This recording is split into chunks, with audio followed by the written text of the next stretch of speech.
Channel Mahalakshmi की ओर से आप सबको सादर जय जिनेंद्र। जरा हटके में आपके पास कल की ब्रेकिंग न्यूज के साथ।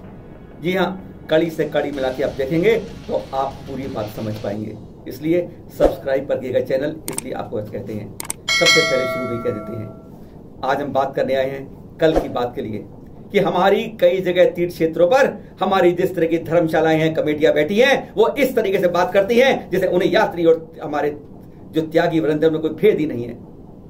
आज हम आपके बात इसलिए आए हैं कि उन्होंने सोशल मीडिया के ऊपर, अगर हमने वायरल किया, इस बात को जानकारी दी, समाज को जगाया इस बात के लिए क्या हो रहा है, क्या क्रांति लानी होगी इस बारे में हमें, उस बारे में आज हम बताते हैं। क्योंकि उसने ये लिखा कि एक चैनल वाला अपनी टीआरपी बढ़ाने के लिए 13-20 कर रहा है, सबको टोपी पहना रहा है। पहले बात कर दे, शुक्रिया आपका।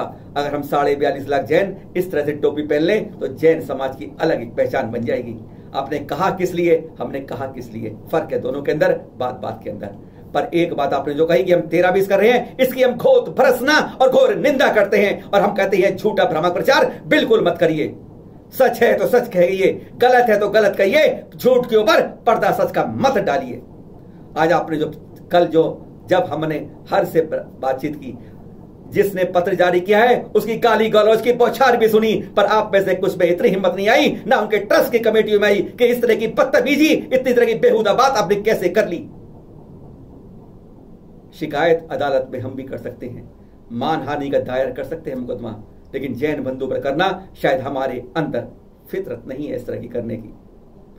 आज हम बात करने हैं क्योंकि आपने जो पत्र जारी किया है, अगर इस पत्र में अगर चुप बैठ गए तो लगेगा कि हमने बात गलत कही थी। केवल उस बात को, उस प्रेस विज्ञप्ति वाले पत्र को जो कल आपने जारी किया है, उसको आज हम बेनकाब करने आए हैं। 6 सच या 6 झूठ। सबसे पहले लिख दिया, सोशल मीडिया पर एक झूठी खबर चल रही है। जी हाँ, अब ये झूठ है सच, ये हम आज अब जनता के आपके पास अब व्यूअर को छोड़ते हैं कि आप बताइएगा कि यह सच या झूठ है। जब जिस चीज के प्रमाणित फोटो आ जाते हैं और उसके बाद दूसरी बात को लीवा पोती की बातें होती हैं, तो सच और झूठ का बेनकाब अपने आप हो जाता है।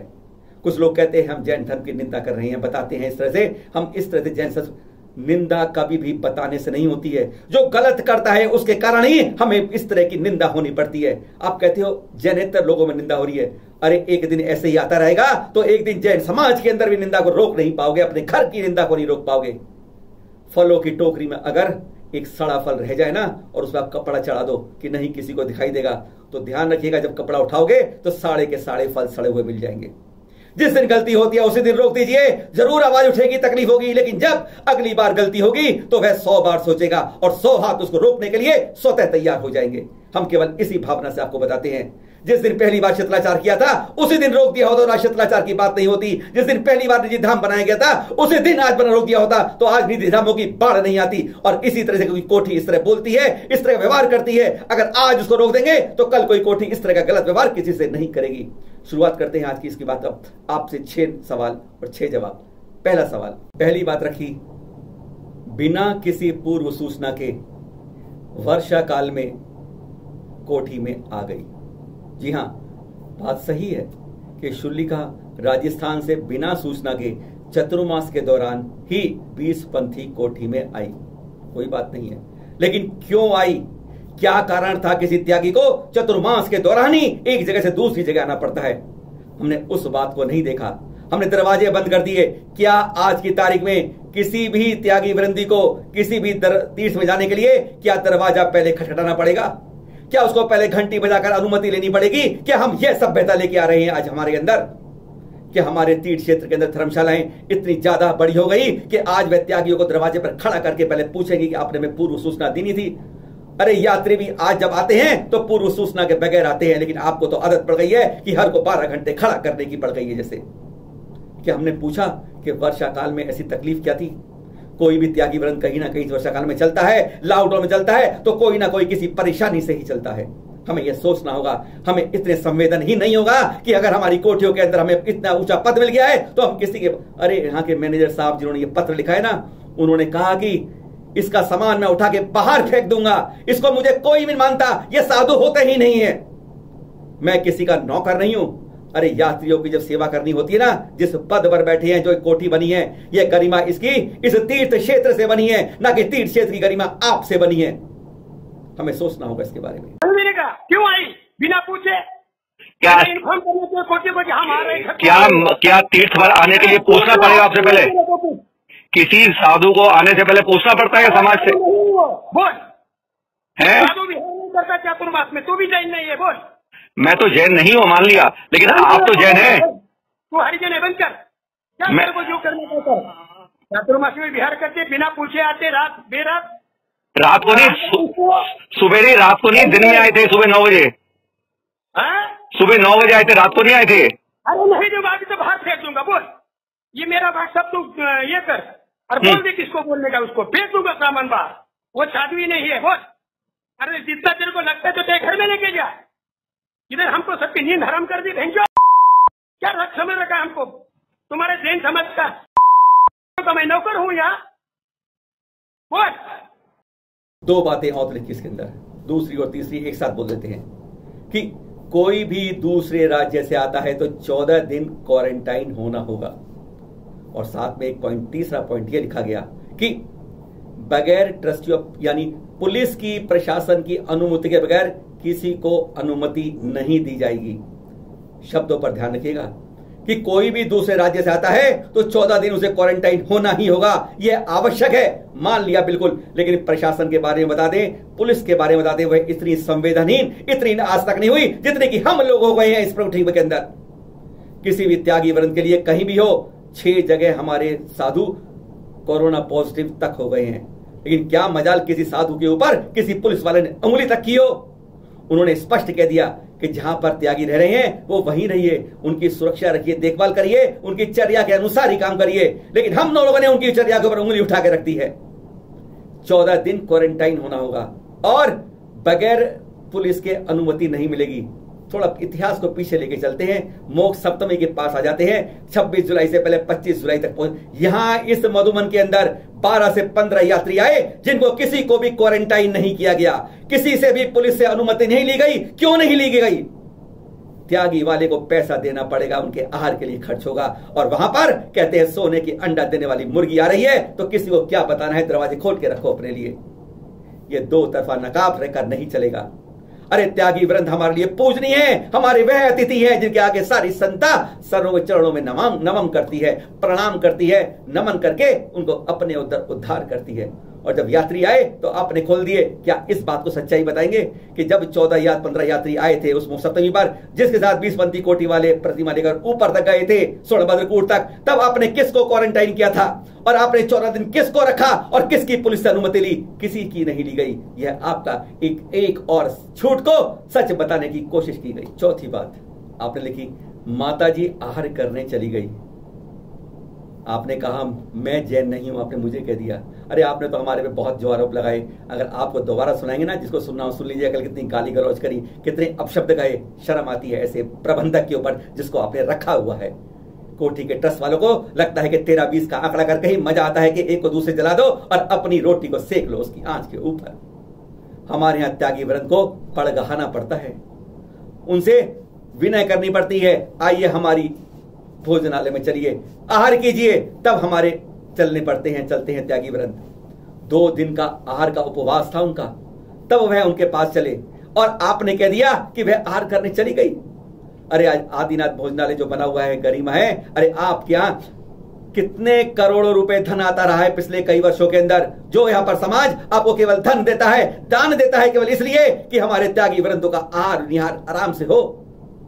आज हम सार्वजनिक से मांगते हैं कि एक हमें 20 कोटि एक बार सार्वजनिक हिसाब दे दे कि हमारे यहां इतना चंदा, इतना दान आया जो हमने इसलिए इस मद में खर्च किया। हकीकत में जो यात्री आता है वह पहाड़ पर दान देने के लिए आता है। जो हमारा यह कोठी बनी ही इसलिए है कि पहाड़ पर वंदना करने आए। लेकिन अफसोस तो यह होता है कि हमारी जितनी भी धर्मशाला कोठियां नीचे बनी है वो अपने अपने जेब भरती रहती है, पर पहाड़ के ऊपर संवर्धन संरक्षण कोई खर्च नहीं करता।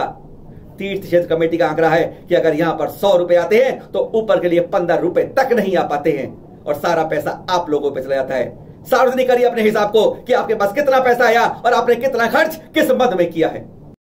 5वां पॉइंट, सबसे जरूरी पॉइंट, जो इस बात की पूरी करता है कि कार वाला आया और इन्हें बाहर सामान छोड़कर चला गया। सारी कहानी इसी के ऊपर है कि किसने बाहर सामान रखा जो इस तरह से गिरा हुआ मिला के शास्त्र जिनवाड़ी सड़क पर बिखरी हुई। फेंके या रखी गई बात अलग की बात है, पर आज हम आपके झूठ को बेनकाब करते हैं। हकीकत में माता जी की गाड़ी अंदर गई थी, सामान उनके कमरे तक पहुंच गया था। वह बाबा शुद्धि के लिए गई, बाहर आई और तब उनका हाथ पकड़कर एक आपका कर्मचारी उनको हाथ पकड़कर खसकर बाहर निकालता है, उनके सामान को बाहर लेकर आया जाता है। यह आपको विश्वास है और आप कहते हैं कि उनका गाड़ी वाला छड़ गया। इसको हम बेनकाब करते हैं, आपके इस झूठ को झूठ ही बताते हैं। और देखिए, सुनिए आप पहले माता जी ने क्या कहा कि कैसे किसी पुरुष ने एक महिला की कलाई पकड़ी, त्यागी व्रत की पकड़ ली। किसने अधिकार दिया है उसको इस तरह हाथ पकड़कर खींचकर बाहर ले जाने का, और सामान किसने किया? सुन ली पहले माता जी से। यहाँ से हट जाए, यहाँ से चल, यहाँ से। और हमको जाना था बाथरूम, तो हमारा जो कमरा था तो हमने उसको खोला तो बाथरूम तो करके आए। और हमारे भाई चोगले जी ने हमको वहाँ से हाथ पर भाग, यहाँ से ताला लगाती है, ताला लगाती है, निकल जाए यहाँ से। हाथ में दर्द है, अब वो हाथ में हमारे में ये दर्द हो रहा है। अब हम तो कहाँ, अब आदमी के हाथ में तो लग गए तो दर्द होता है। अच्छा, मैं बुराई नहीं कर रही, जो बात हमसे बोला है वही शब्द बात कर रहे हैं माता जी। तो कितनी देर आपको बाहर रहना पड़ा गेट पर?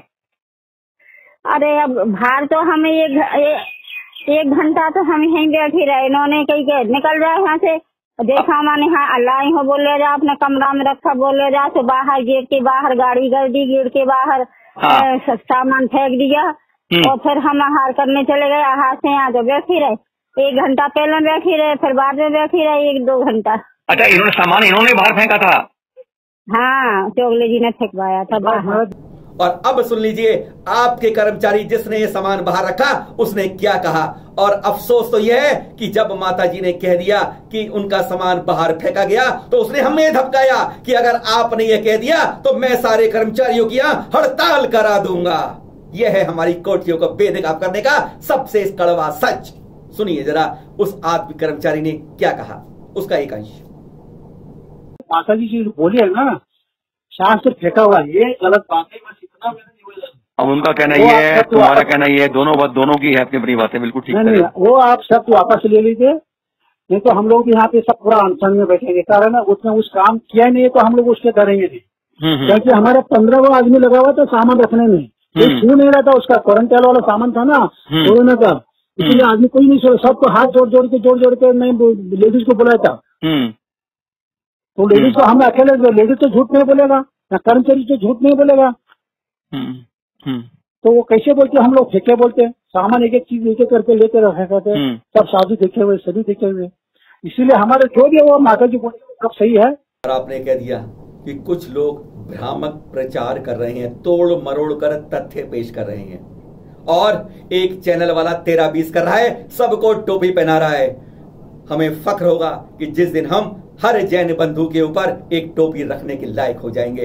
हर जैन बंधु गरिमा से अपने ऊपर एक जैनत्व की अपनी टोपी सर पर रखकर चलेगा, जैसे कभी अतीत के अंदर जैन समाज किया करता था। तोड़ मरोड़ कर तथ्य हम नहीं पेश कर रहे, आज हम सिर्फ यह बताने आए हैं तोड़ मरोड़ के कौन पेश कर रहा है, हकीकत में कौन क्या कर रहा है।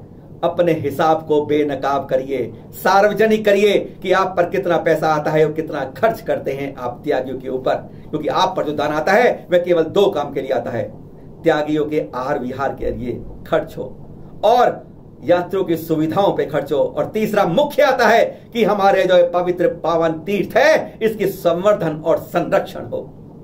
एक बार सार्वजनिक करिए हिसाब, तब मालूम चलेगा कि दाल में कहां कितना काला है, दाल ही काली है या इसके अंदर सब कुछ काला ही काला है।